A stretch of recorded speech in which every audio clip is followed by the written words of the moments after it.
Welcome to Kevis Films and Home Theater. Do you need an external amplifier for your receiver? Or is your receiver enough to power all your speakers? That's what I'm covering today.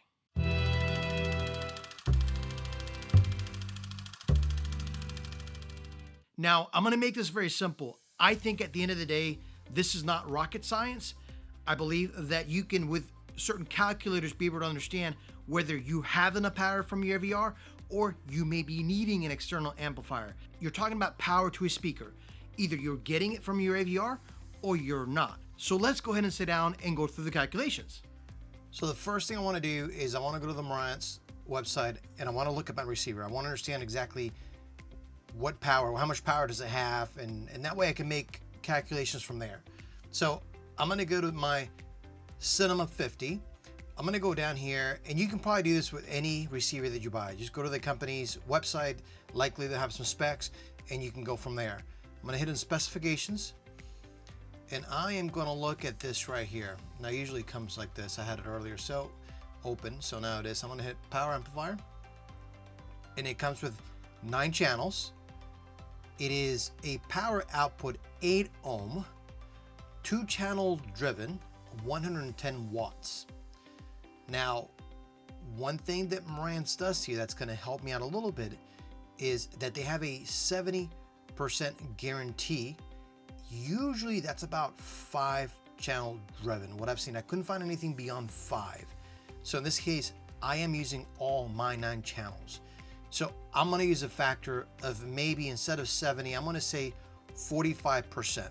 And I am doing a little guessing here, but I feel pretty comfortable with it.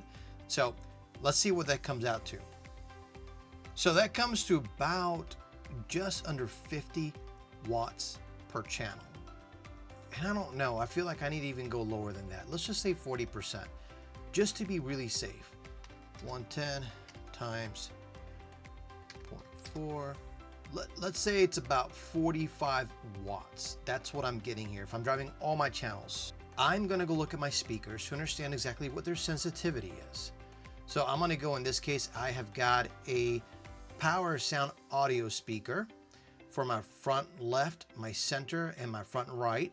This is the MTM 210M. Ooh, currently out of stock. Okay. And I'm going to come down here. I don't know if you guys can see it. Sensitivity is 98 dB, 1 watt, 1 meter. So this is per 3 feet, and with 1 watt, you should be getting 98 dB. And this is for an 8 ohm speaker, okay? So that's, now that I know this information on my MTM, I'm gonna go ahead and real quick while I've got this open, I'm gonna go ahead and look at my Crix 1470 speakers that are my surrounds, my surround right, left, and my rear right, and my rear left. And that's this Crix speaker here that I just looked up. They have a spec section here that I wanna go into and look at it. I'm gonna make this a little bit bigger so you guys can see what this is here. These are 92 dB sensitivity, so a little bit lower than my PSA MTM 210 MTMs in the front, okay? So, and again, these are 8 ohms as well. So now that we're here, we're gonna use this SBL calculator. This is from my hometheater.homestead.com. I'm gonna leave the link down below so you'll have this.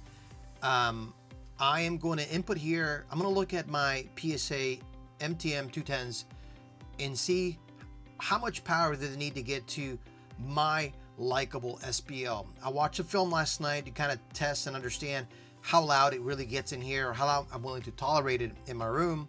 And this is Skyscraper with Dwayne Johnson. Not the best movie, but it was entertaining, whatever, for what it was worth. The peakness, or the peak SBL that I did get, was about 88 dB on the film. And this is a very intense action scene itself. And it was averaging regular SBL probably about a little bit over 75 dB, maybe 76, 77. So I want to make sure that I can get comfortably, I can get what I want, which is maybe 90 dB max peak in my room. And so I'm going to come up here where it says speaker sensitivity, and I am going to put 98 dB. That's based on what we just saw from the actual specs on the speaker. I am going to say I'm about 13 feet away, which is my left and my right front are about 13. Maybe my center's maybe 12 feet. I'm gonna start with 32 watts. Again, the assumption here is that the Marantz can give you 110 watts per 2-channel driven. They guarantee 70% for about 5 channels driven. This is 9, so I'm trying to be conservative here and say maybe I'm getting 40% of the 110 if I'm driving all of them together at the same time. And guys, if I'm wrong, by all means, correct me down below. This helps the community, but I feel pretty good guessing on 40%. I'm gonna say 1 speaker, just to measure 1 speaker and see what that does. I'm gonna say away from, if you start putting more than 1 speaker, you're gonna get a gain from just sonic reinforcement. So I guess I'm looking at kind of worst case scenario. My speakers are near wall. In this case, my left and right center are in a corner, and they're about 18 to 24 inches. So I'm gonna go ahead and calculate that. And once I input this information, I'm gonna calculate it.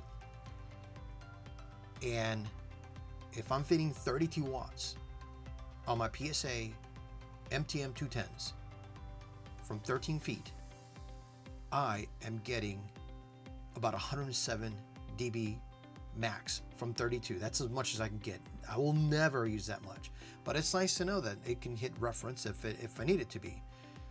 This right here, you see this dB gain from placement. So because I am near corner, it does give you a 6 dB bump. Let's just assume I'm near wall. Recalculate that. It takes it to 104.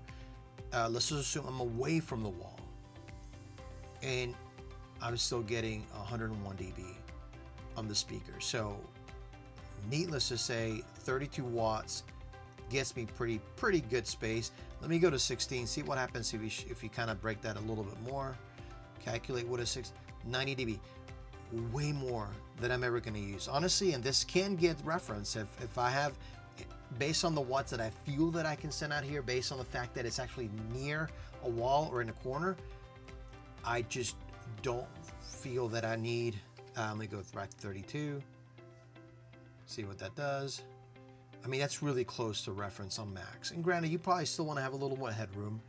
If I wanted to hit 105 and make this a really high-end reference room, then there is a scenario here. Let me go back to 45, which is what I actually think I can get out of my receiver per all channels driven.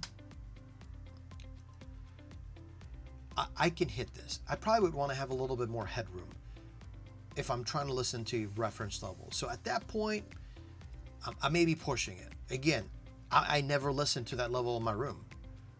I only need comfortably here. I only need, honestly, about 4 dB. There's 95. I'm not even hitting 95 dB. So I want you guys to see this. Barely using any watts to drive my front speakers. So let's try here my Crick speakers. 92 dB. I am gonna say 32 watts, 32 to start off with. They're about 13, an average about 13, really an average about 12 feet away. Let's go with 13, just make it a little bit more conservative here. I'm gonna do 1 speaker. It is near wall. I'm gonna calculate that, see where that goes. 98.1 dB from 32 watts. I'm never gonna get to 98.1 again. I don't wanna go deaf, and I just don't want to. So let's just cut this in half. Let's get 16 watts. What does that do? 95, plenty. Let's go with 8. 92. Guys, understand, a lot of people will tell you, hey, listen, you need an external amplifier. Well, you don't. Sometimes it's not worth spending the money on the external amplification if you've got very sensitive speakers. You're spending money, and maybe psychologically you're thinking, wow, this is unbelievable, the separation of the channels, whatever. You're getting power, whether from your AVR or from your external source. In this case, if you want to hit maybe a reference level and your speakers are not as sensitive, you would need an external amplifier to help. AVRs, 9-channel driven, will not give you all you need with speakers that are not very sensitive. That's probably granted. Now, some people will also tell you, hey, listen, Kevis, instead of buying a Marantz Cinema 50, you can buy a processor and then just buy your amplifier separately, and then next time all you have to do is upgrade the processor. Well, processors aren't cheap. And honestly, I don't mind upgrading my AVR maybe 5 years from now for $3,000 versus, hey, listen, I may have to spend $4,000 on a good processor. Yes, I still have the amplification. That's great. But again, in my space right now, I just don't need the power. Now, here's the catch. I am looking into eventually getting a 5-channel or 7-channel external amplifier just to experiment and understand, is there really beyond the fact that there's power? Am I gonna hear? I want to come at it from a very objective point of view. I want to buy this amplifier myself. No one's gonna send it to me. I don't want to have that that feeling of I can't really be honest because somebody's sending something to me. So anyways, we'll talk about that more in the future. I do appreciate you guys sticking around. Hope that this helps you understand whether you do need an amplifier. If you've got a massive room and low sense and speakers that aren't very sensitive, you probably will. But if you've got something like clip speakers, if you got PSA, JTRs, high sensitive speakers that you may cross over around 80 hertz, and you've got really good subwoofers, you might be okay with the AVR. Try the calculator next time. So guys, if you enjoy this kind of content, make sure you subscribe, like, leave down a comment, and I will look forward to seeing you guys in the next one. Thank you for your time.